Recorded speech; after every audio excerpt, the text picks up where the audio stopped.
UKLO 1 year masters. No IELTS required up to 5 years visa. High visa success rate. 46 విషయంలో జియో 46 బాధితులు వేసినటువంటి పిటిషన్ను ఈరోజు హైకోర్టు కొట్టివేయడం నిజంగా జియో 46 బాధితులందరినీ కూడా నిరాశపరిచింది.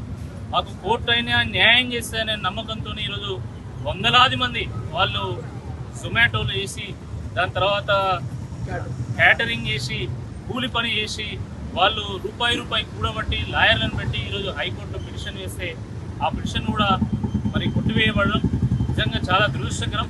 గౌరవ హైకోర్టు మీద గౌరవ న్యాయస్థానాల మీద మాకు సంపూర్ణమైనటువంటి విశ్వాసం ఉంది.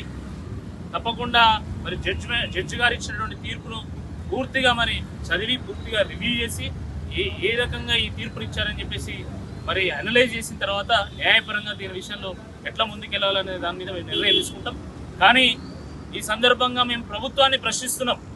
మీరు శాసనసభ ఎన్నికల సందర్భంగా, పార్లమెంట్ ఎన్నికల సందర్భంగా, తర్వాత జరిగినటువంటి ఖమ్మం, నల్గొండ, వరంగల్ పట్టభద్రుల నియోజకవర్గ ఎన్నిక సందర్భంగా మీరు జియో 46 విషయంలో మీరు ఇచ్చినటువంటి మాట మీద మీ వైఖరింది.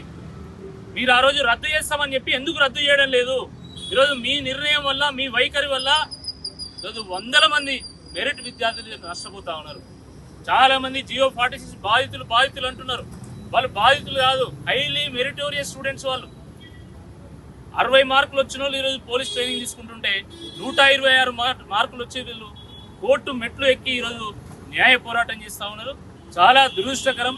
ప్రభుత్వం తలుచుకుంటే క్షణంలో ఒక ఉత్తర్వును వాళ్ళు విడుదల చేయొచ్చు. కానీ ఈరోజు మొండికేసి ఓడెక్కదాక ఓడమల్లన్నా, ఓడ దిగినాక బోడమల్లన్నా చందంగా ఈరోజు వాళ్ళను అర్ధమైకుల్లాగా వాడుకున్నారు. ఎన్నికల సామాగ్రిలాగా ఎన్నికల సందర్భంగా వాడుకొని వదిలేసింది తప్ప నిజంగా వాళ్ళ యొక్క సమస్యను అర్థం చేసుకోవడం కానీ, వాళ్ళ సమస్యను పరిష్కారం చేయడం కానీ వాళ్ళు ఎప్పుడు కూడా ఒక్క అడుగు కూడా ముందుకేయాలి. అది చాలా స్పష్టంగా కనబడుతూ ఉన్నది. ప్రభుత్వ లాయర్ కేసు అటెండ్ కాదు. ప్రభుత్వ లాయర్ వచ్చి కనీసం వీళ్ళకి అనుకూలంగా ఒక్క వ్యాఖ్య కూడా చేయడు. మరి దీన్ని ఏ రకంగా అర్థం చేసుకోవాలని ఒక్కసారి ముఖ్యమంత్రి రేవంత్ రెడ్డి గారు, అదేవిధంగా మంత్రులు కూడా చెప్పాల్సినటువంటి అవసరం ఉందని చెప్పి ఈ సందర్భంగా మేము గుర్తు చేస్తూ ఉన్నాము. మరి జియో 46 బాధితులందరితోని వాళ్ళు ఎంతో నిరాశతో ఉంటే వాళ్ళతో నేరుగా ఈరోజు కేటీఆర్ గారు ఢిల్లీ నుండి వారి ఫోన్లో మాట్లాడడం జరిగింది.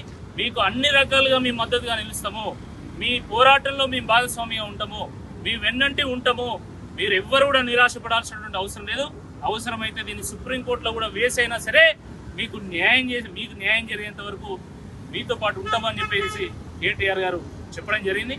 నేను గ్రామీణ ప్రాంతాల్లో ఉన్నటువంటి వందలాది మంది జియో 46 బాధితులందరికీ కూడా, జియో 46 అభ్యర్థులందరికీ కూడా నేను విజ్ఞప్తి చేస్తున్నా, మీరు ఎవ్వరు కూడా నిరాశపడాల్సినటువంటి అవసరం లేదు.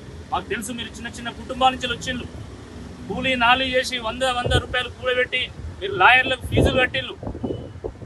మీరు చిన్న కుటుంబాల నుంచి వెళ్ళి చాలా కష్టపడి కోచింగ్లు తీసుకొని మరి మీరు 120 మార్కులు 126 మార్కులు సాధించిన మాకు తెలుసు. ఆ విషయము మీరు నిరాశపడాల్సినటువంటి అవసరం లేదు. మీ తరపున కొట్లాడడానికి మేము సిద్ధంగా ఉన్నాం. మీరు ఒక నమ్మకంతో ఉండండి. తప్పకుండా న్యాయస్థానాలు మనకు. హిట్ టీవీ యాప్ ని డౌన్లోడ్ చేసుకోండి. ఇందులో short news, live news, entertainment movies అన్ని అవైలబుల్ గా ఉన్నాయి. Please download hit TV app. Hit TV app ని ఫ్రీగా డౌన్లోడ్ చేసుకోండి.